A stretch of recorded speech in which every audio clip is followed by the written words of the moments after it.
Hello everybody, welcome to the second part of methods of data collection.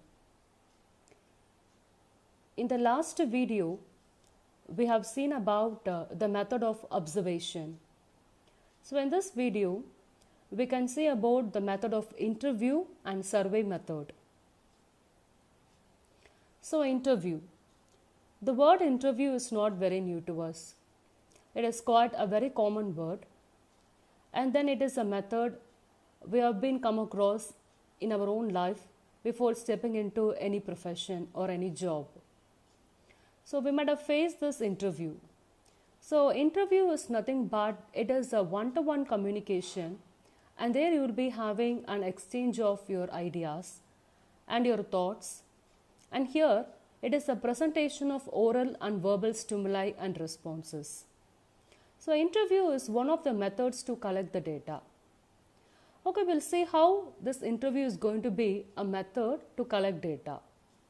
And here it is an interface between the interviewer and the interviewee. Who is the interviewer? The researcher. And who is the interviewee? And he is a respondent. So as a researcher, in order to obtain some data from the respondent, I ask some questions, and I'm just going to have a one-to-one relationship, a one-to-one correspondence, a one-to-one communication with the respondent. So here I put up the entire method of how I collect the data as interview. So it is not a very easy task to exercise this method, because as a researcher, when we have decided to use a method of interview to collect the data, we are going to meet the strangers many times. Sometimes we may be aware of our respondents, but many times we may not be aware of our respondents. Even they also may be aware of us, and most of the times even we are also appear strangers to them. So a stranger meeting a stranger. So it is not an easy task to elicit the required data which is essential for us. So you just remember a situation. Suppose if I'm going to ask a question to a person whom I know very well, and the person like a stranger whom I have ever seen, and for the sake of collecting the data, I am supposed to build some sort of a temporal relationship with him for time being in order to extract the required data what is essential for me. So it is really indeed a very tough task on the side of the researcher to exercise this method of interview, and definitely the interviewer, that is the researcher, must possess certain skills of interview in order to elicit the information. So how the interviewer, that is the researcher, should start his interview, should start his method of data collection. So first he has to introduce himself to the respondent, a very small introduction, and then just start directly to the questions what is supposed to ask. Some general questions we can start with that, and then he can just start to elicit the information slowly by putting about the questions. So questioning is also a skill.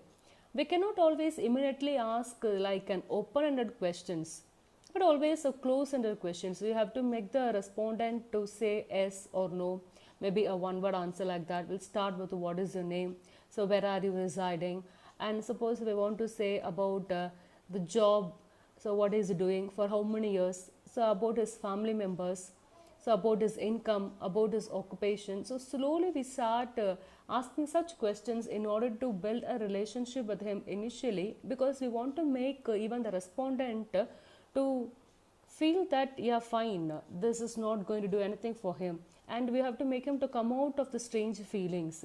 We have to make him to get accustomed to this environment for a while. So all those things requires lots and lots of skills from the side of the interviewer, that is the researcher. So suppose if I am going to use a method of interview, I should be very well aware of the skills behind it in order to make this method as the most fruitful method to collect the information. And now, what are the types of interview?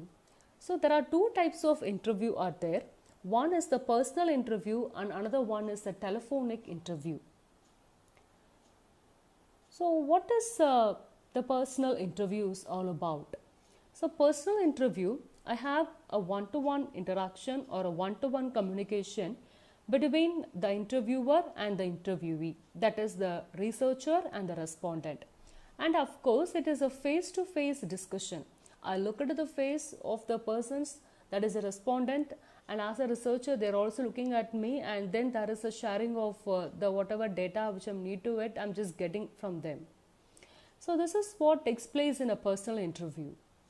And I think many of us might have come across this personal interview because in our own life also we might have been exposed to such interviews before stepping into a job, as I was just mentioning earlier.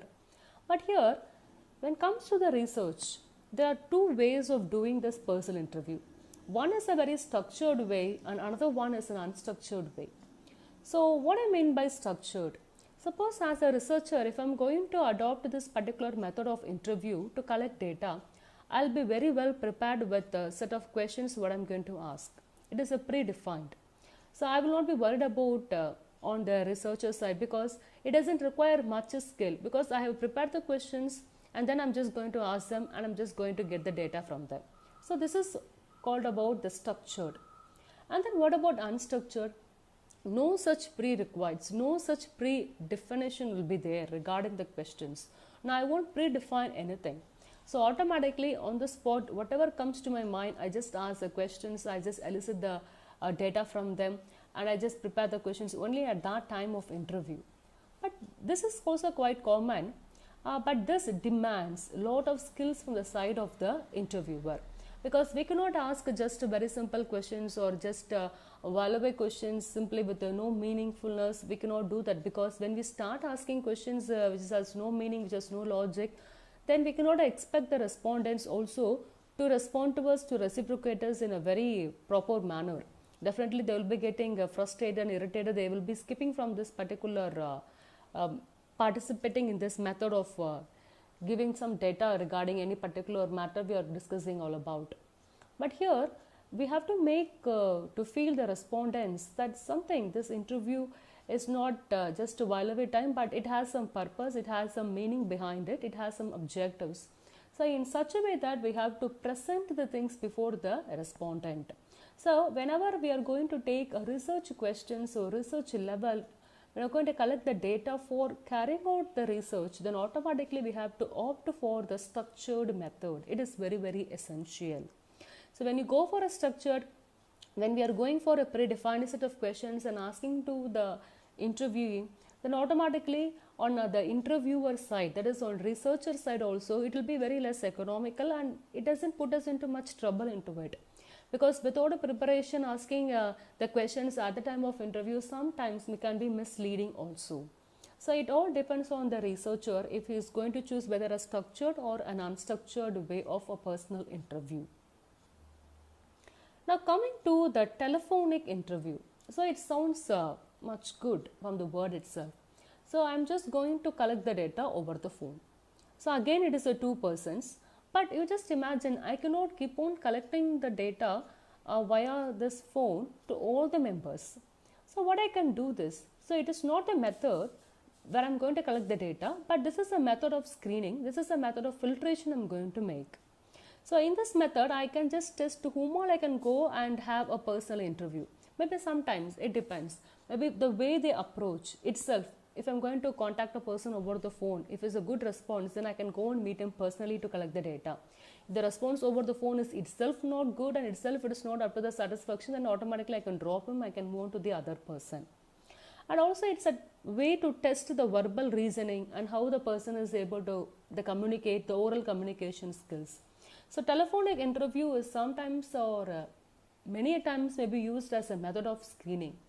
And telephonic interview can also be used at the time where it's not possible for us to go and meet the person in personal. For example, the person may be out of station, but we are in need of to collect the data from that person also as he's a member of the area of the study, maybe a prime person. If that is the case also, we can make use of this telephonic interview method to collect the data which is essential for us.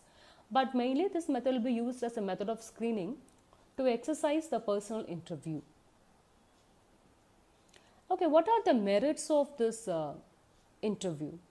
So the question thoroughly goes with the areas of inquiry, because you just start asking the questions, you just start go with the inquiry method, you start extract the data which is essential for you.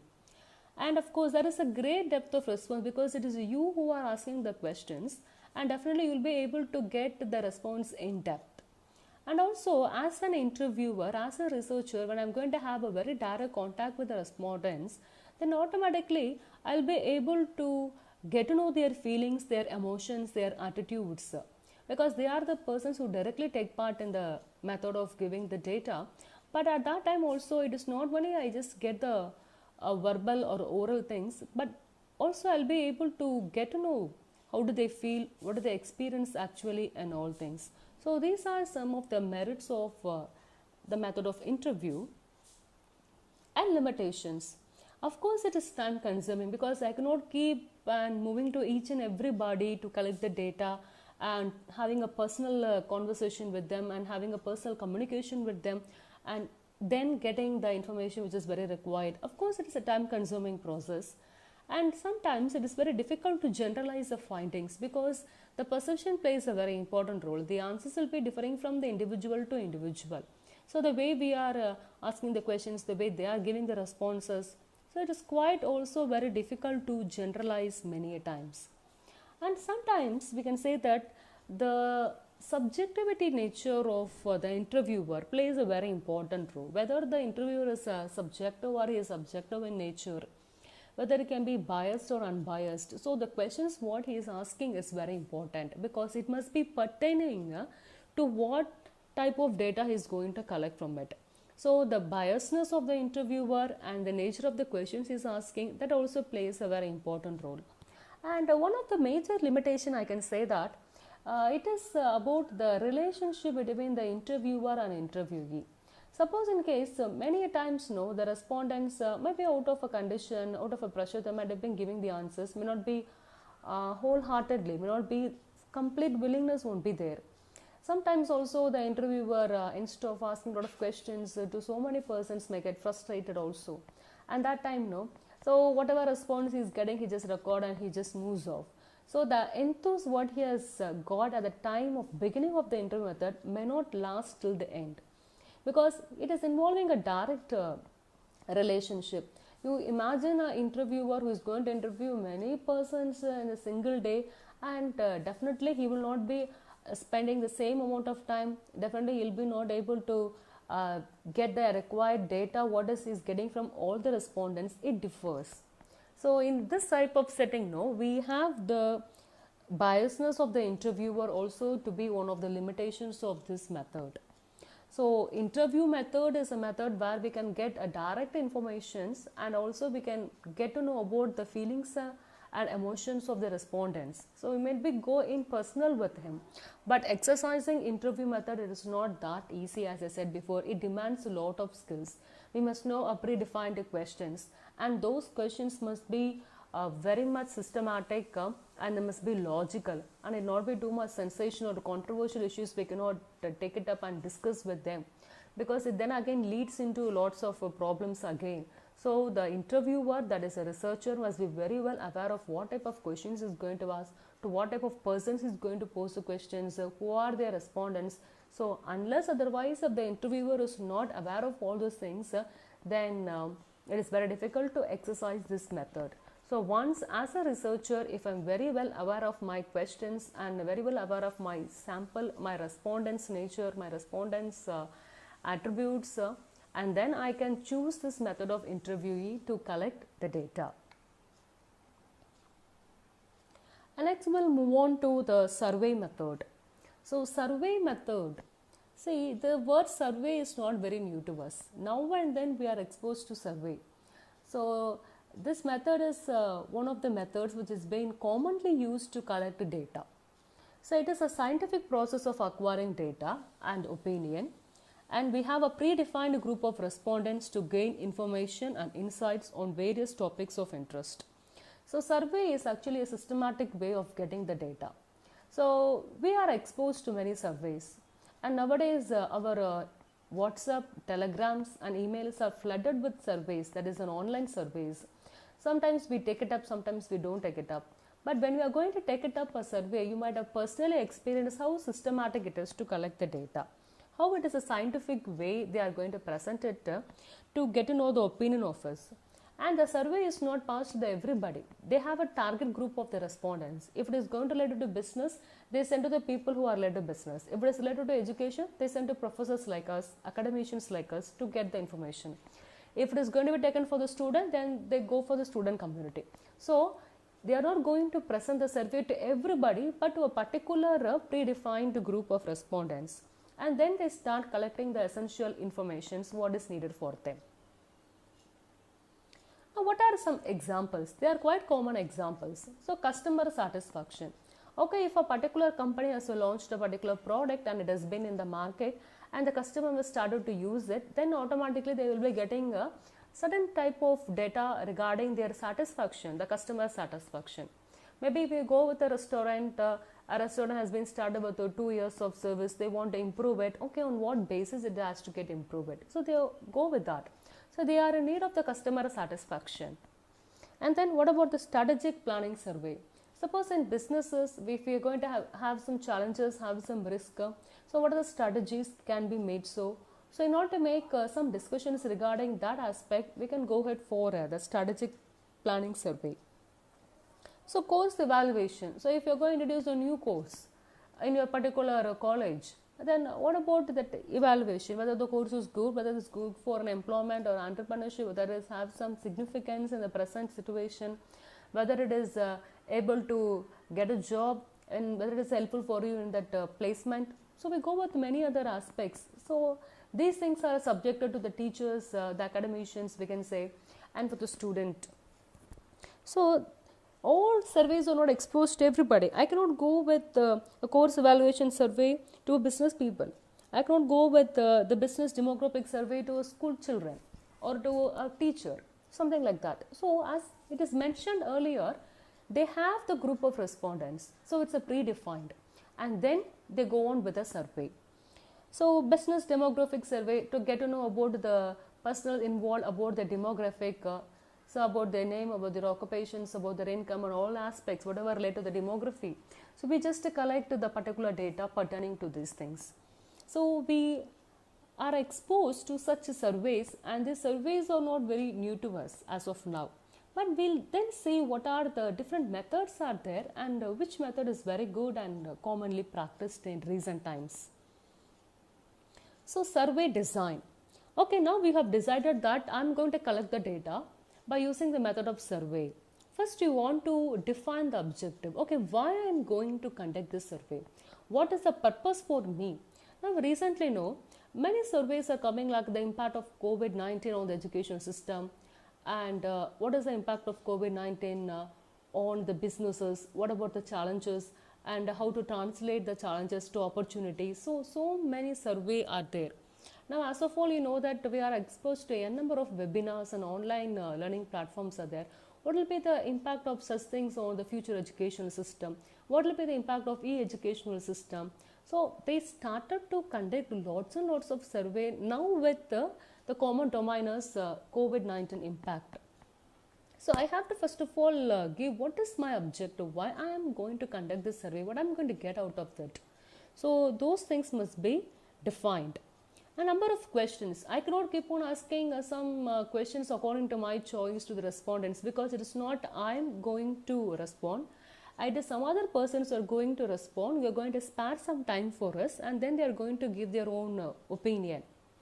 So here the number of questions must be limited, and it must be precise also. It must not be very too small, the length of the questions not be too small or not be too big in number, so that they will be keep on moving on and on to give their responses. So what type of questions you are going to ask?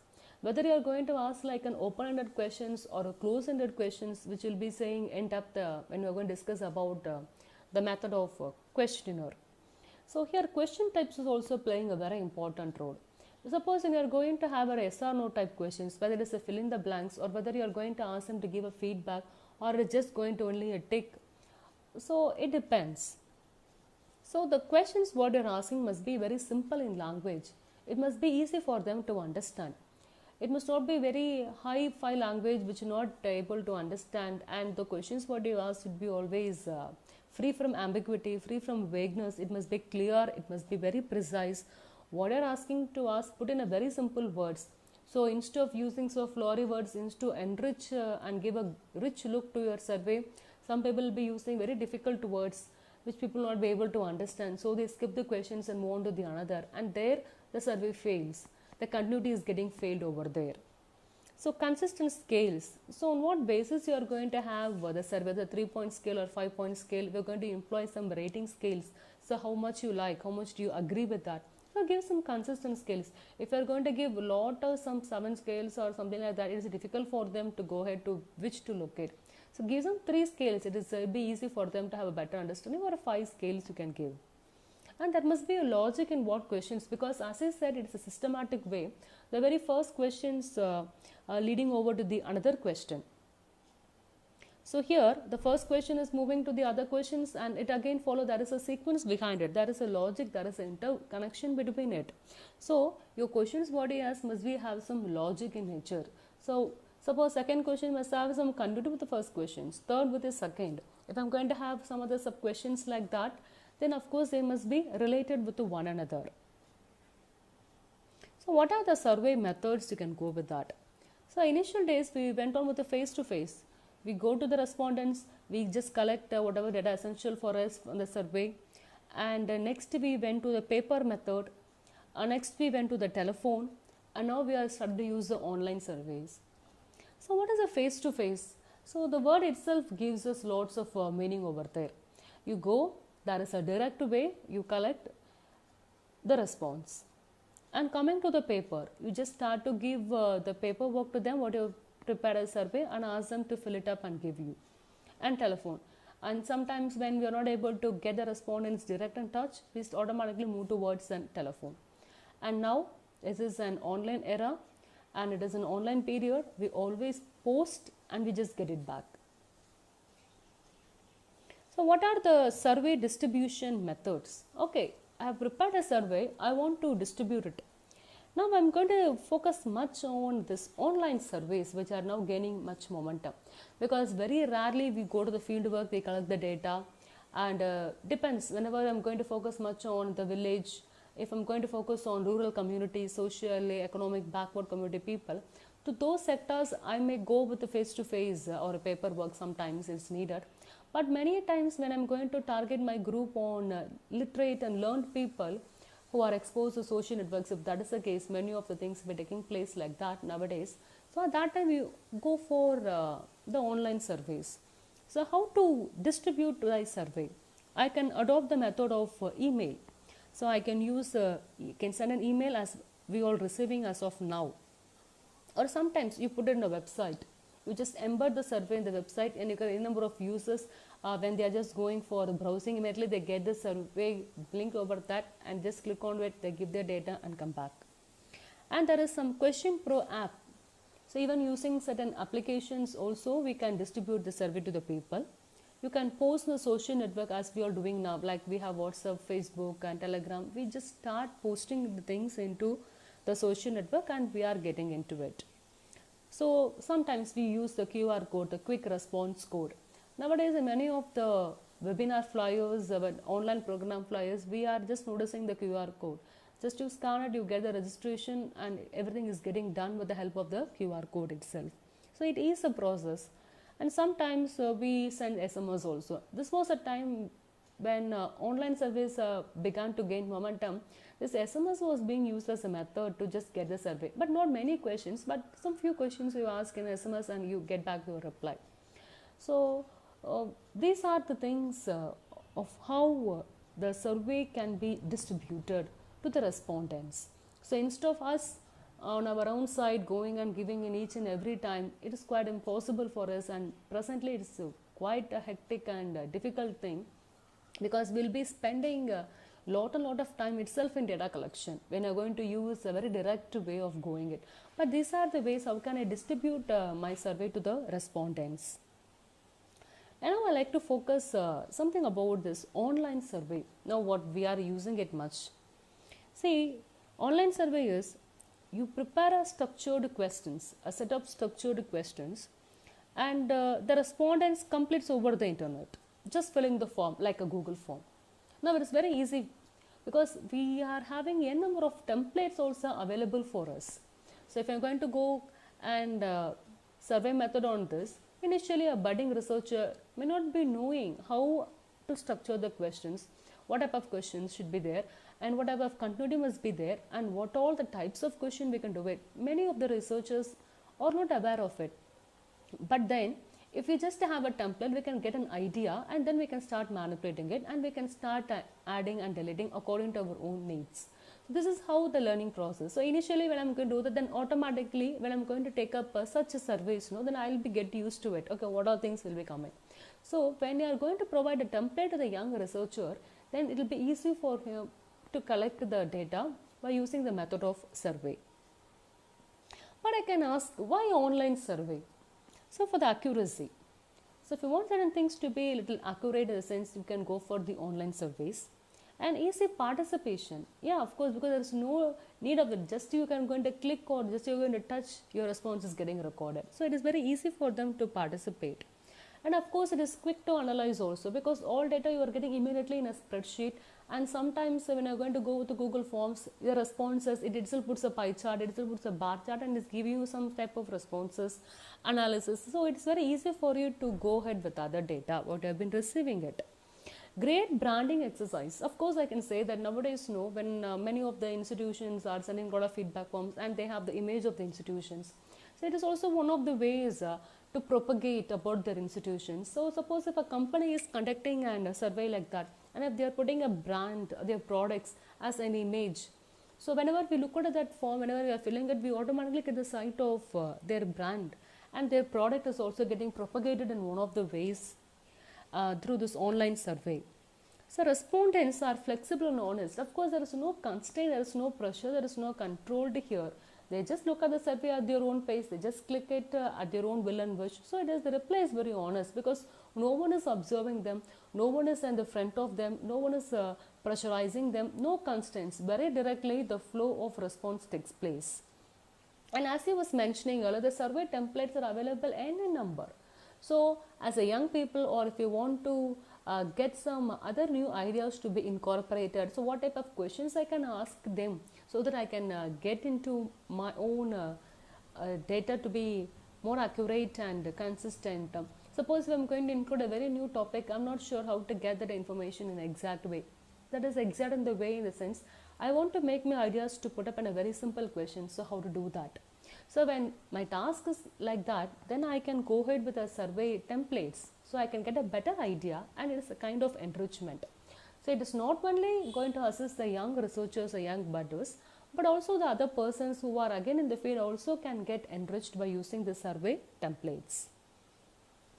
So also we can have a survey method based on the time span. Sometimes you have a cross-sectional survey method, sometimes you have a longitudinal survey method. So it's very simple. If I'm going to collect the data in a single period of time, I just want to know about your feedback after attending this particular program. So how do you feel? What are the changes? What are the impact? If that is the thing, it is a cross-sectional. And longitudinal in the sense, it is over a period of time. Suppose if I'm going to collect the data now, then maybe after 2 months, again I'll be conducting a survey and collecting the data.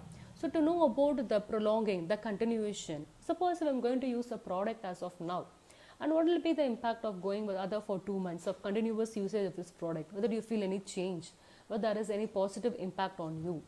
So these are the ways how can I exercise a survey method based on the time span. So depending on my research problem, depending on the need, I can go ahead with either cross-sectional or I can go ahead with the longitudinal way. Now this is an example I'm just given for you, like a template, how a survey will be there with regard to the customer satisfaction. Now look at this. How long have you used our products? Maybe a company is going to find the feedback or the satisfaction rate of the product or the service. Maybe it's you can have the single, select, a multiple. Maybe number of years you can have, or number of months you can give us a choice. So look at here. So less than 6 months to 5 years or more repeated use of the product. So which type of product you are going to use it? So here it has been given how frequently. So all the things have been given. It's like a template when it is given there. Then depending on you can just modify it according to your own thing. Instead of just breaking our heads and how can we design. When we get a template like this, it will be easy for us to go ahead.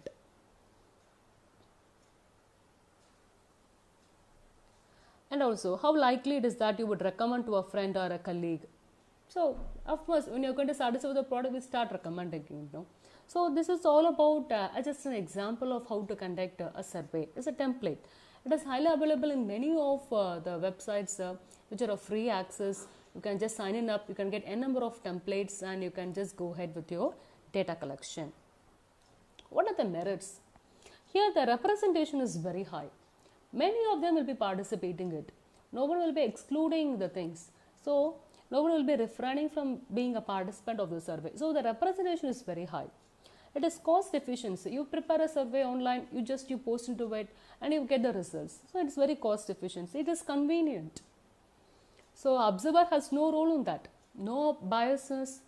There's no pressurizing, no controlled way, nothing. And when you're going to get large number of data, definitely you'll be having a good statistical significance. The chance of occurrence of errors will be less when you're having a larger sample way of collecting the data. And what about the limitations?